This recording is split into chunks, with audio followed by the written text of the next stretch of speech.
J'avais 15 ans, je sortais avec un mec qui en avait 18. J'en étais absolument folle amoureuse et j'aurais clairement donné ma vie pour lui. Cela faisait 6 mois qu'on était ensemble quand il a fêté ses 18 ans. Et c'est moi qui ai tout organisé de A à Z.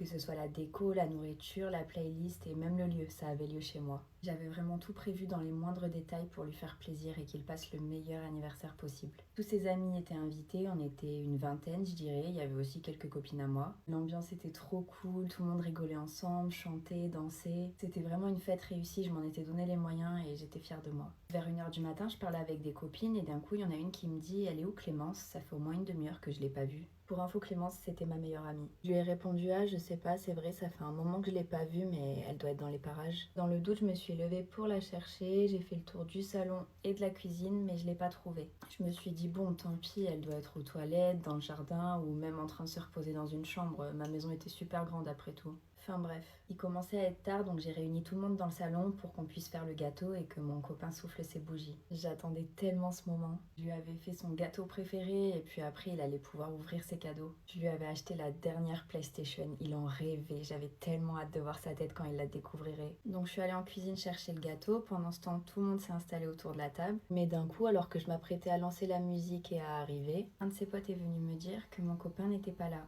Bizarre un peu. Je suis donc partie le chercher, je suis d'abord montée au premier étage mais il n'y était pas. Puis je suis montée au deuxième, il n'y était pas non plus. Et enfin je suis montée au troisième et là au fond du couloir, j'ai vu que ma chambre était allumée.